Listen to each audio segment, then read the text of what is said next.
focus pa lalo. Para naman dito sa Pure Food Studio Giants, kakausap natin si Assistant Coach Ronnie Magsanok. Sabi niya, they need to focus on making stops. They need to keep their energy up or dagdagan pa yung energy na pinakita nila sa first half dahil hindi nila pwedeng sabayan yung energy ng R21 dahil nothing at stake na raw para dito sa Express. Back to you guys. Well, nothing at stake for R21, but you know, they still want to get a win. May pride nga factor dito, and you could see the great trail job from Gary David to follow up the Arwin Santos miss.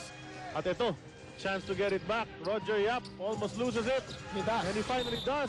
But Gary David warded off in order to get possession. Sayang nga yun kasi the possession looked like clearly kanya na eh. Pero nanulak pa siya to get free.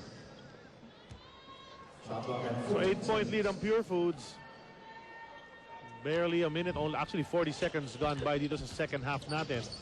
Starting for the Pure Foods Giants here in the second half, Roger Yap and James Yap, Ralimi, Raimundo, and Salvador. Masikip. Oh, masikip ang pasa. Arwin Santos, Arboleda, Thomas, Ranidel, and Gary David ang para sa R21 in the ball game right now. Winnie Arboleda, you know he can hit it from there, and he proved us right. Oh. Nanonood daw sa atin si dating eco-coach na Pepsi team manager Orly Castelo. Ayan. Coach hindi Belo, beer. Yun ang sagot sa tanong mo. Ito si Ranidel almost kills it. Salvador's lefty jumper, wala yan. Raimundo, third servings. Ayaw kumagat ni Arwin Santos sa fake. Tinira nun ni Kerby Raimundo. Arboleda, short on the three. Wanted to get back to back. Gusto ni si Arboleda, gusto niya in chunks yung pagbalik nila sa game na ito, but he misses on the three-point attempt. Raimundo posting up Arwin Santos. Ralimi is Free throw open. na naman. Gusto ko sa free throw eh. Gusto niya dun eh, no? Gusto si Ralimi eh. Doon lang tumatayo yan eh. 6 points in the ball game for Reda. Ralimi. Lead is 9. Hinahabol itong R21. Arboleda trying to find an open. He goes up. In and out ang kanyang tira. Thomas stops it out. Ganda na sana nung move ni Winnie Arboleda. But it just rolled out of the ring.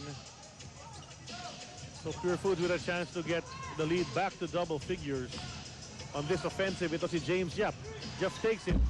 Wala yan. Steven Thomas another board.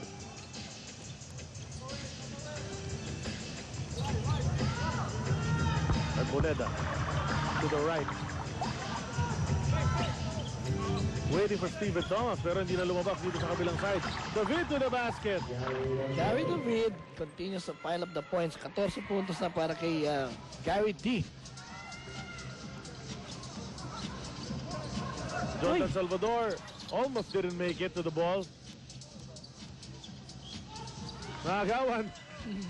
Itong si Winnie Arboleda talaga. And Arwin Santos wisely letting the defense go by for the easy basket. Maganda naman yung pasa nitong si Gary David that time. 3-on-1 situation yan. 5 points in the ball game for Arwin Santos. The snatcher, no? Si Arboleda. Not leading the league in steals, but you know he gets a number of them every ball game. Yan. Oh, dahil ang leader yata si Ryan Reyes eh.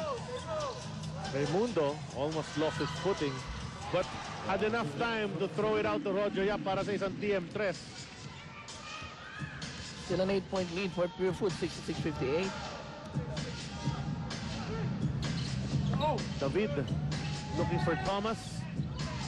Ganda ng depensa ni Ralimi. Laking tao rin to si Ralimi kasi kaya nahihirapan sila to get Thomas around him. Gary David beating James Yap to the ball. Takes a long three-pointer. Isanda, pasok. TM3. Kasi time is winding daw. Kita-kita mo 2 seconds na lang. Ang layo pa niya eh. You gotta love the presence of mind and you gotta love more the shooting touch Right. of Gary David on that play.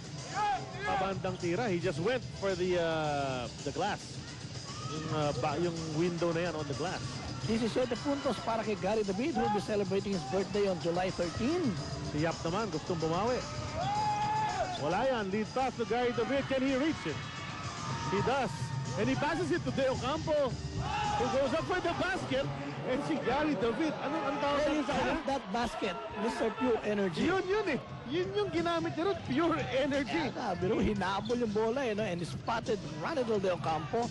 Don't look now, pero tatlo na lang itong hinahabol. Mawawala pa bola dito sa Pure Foods. Hindi ko sinasabi masama laro ni Guy D sa first half kasi naka-double figures naman siya. Pero, yung may ininom yata